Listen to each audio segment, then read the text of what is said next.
Du 14 au 19 avril prochain, au Collège de Valleyfield auront lieu les Fêtes internationales du théâtre qui en seront cette année à leur 18e édition. Pour en parler, j'ai rejoint la coordonnatrice du projet, Mme Émilie Fortier. Émilie Fortier, merci d'être avec nous aujourd'hui. Merci. Donc, tu t'occupes des fêtes théâtrales, des fêtes internationales du théâtre, qu'on doit dire maintenant, au Collège de Valleyfield. C'est toi qui en es la coordonnatrice, l'organisatrice. Qu'est-ce qui peut nous attendre cette année? Bien, en fait, c'est une très grosse édition cette année. On est rendu à notre majorité, c'est-à-dire la 18e année. Et dans le cadre des FIT, on va appeler ça comme ça, les Fêtes internationales du théâtre. Et cette année, on souligne le 20e anniversaire de la troupe principale du Collège de Valleyfield, qui est en fait la fondatrice des fêtes. Donc, cette année, là, c'est une grosse édition pour souligner cet anniversaire-là. Et avec cette édition-là, qu'est-ce que vous avez mis en œuvre pour... Est-ce qu'il va y avoir des événements spéciaux reliés à ça? Oui, bien, entre autres, cette année, on a voulu mettre de l'avant la jeune relève professionnelle. Il y a beaucoup de gens qui sont passés par le Collège de Valleyfield, t'en fais partie, donc qui travaillent professionnellement dans le domaine là, de la télévision, du cinéma, du théâtre, et on voulait comme les mettre de l'avant. Donc, on a fait une soirée spéciale relève le mardi soir, qui est le 15 avril. On va avoir, entre autres, un spectacle du duo Larose-Cropsal, et Myriam Larose, c'est une ancienne du collège, donc ils vont présenter un spectacle qui s'appelle En dehors de moi. Et par la suite aussi, on va avoir un spectacle d'un ancien également, Carl Vincent, Péquel et Roffel, une histoire d'amour Aldress. Donc, c'est une belle programmation là, de semaine, de soirée là, avec cette relève-là. Et Péquel et Roffel, si je peux me permettre, qui a remporté la palme du meilleur spectacle au ZooFest dans le cadre du festival Juste pour rire l'été dernier. Une pièce qui met en œuvre une chip, c'est un cornichon. C'est du théâtre d'objets, c'est très intéressant et c'est très drôle.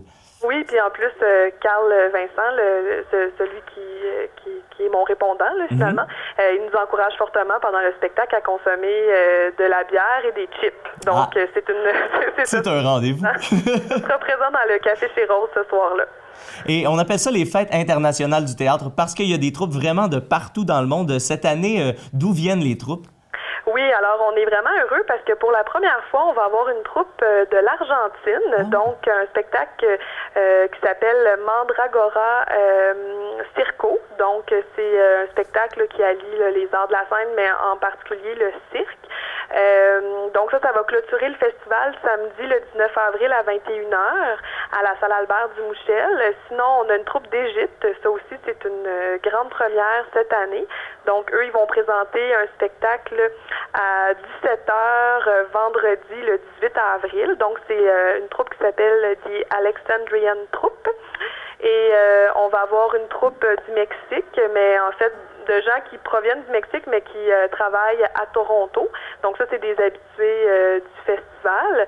On va avoir également une troupe du Maroc, donc une troupe qu'on a rencontrée, nous, l'année dernière, là, la troupe de théâtre, quand on est allé à un festival à la ville de Fès, au Maroc. Donc là, on a des gens de Casablanca qui vont être là.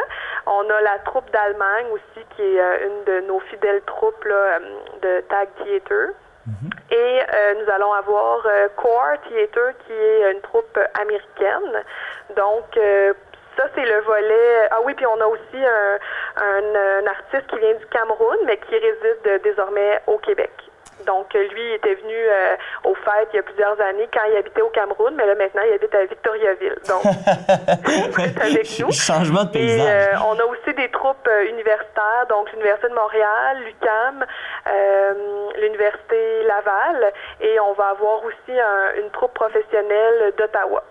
Et pour les gens à la maison qui se posent la question, là, on nomme des troupes d'Égypte, des troupes du Maroc. Ces troupes-là, évidemment, ne parlent pas tous et toutes français.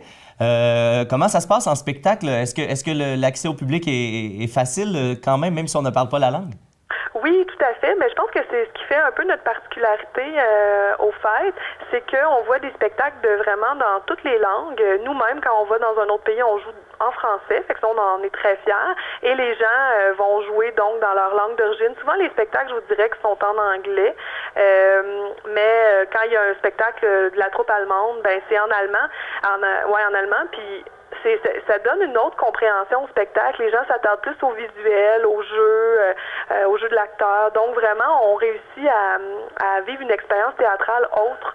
Puis ça, il y a normalement, il y a aucun problème là, au niveau de la langue. Mais c'est sûr qu'il faut être ouvert à voir vraiment du théâtre là, qu'on n'est pas nécessairement habitué. Là. Et pour l'avoir vécu moi-même, comme tu dis, on finit par comprendre, on finit par découvrir d'autres choses qu'on ne serait pas porté à voir normalement.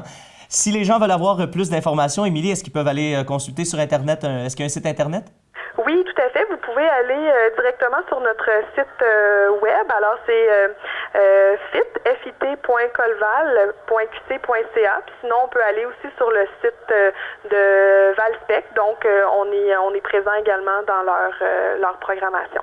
Alors, Émilie Fortier de l'Organisation des Fêtes internationales du théâtre au Collège de Valleyfield, merci beaucoup d'avoir été là avec nous aujourd'hui. Bien, merci. Bonne journée. Bonne journée.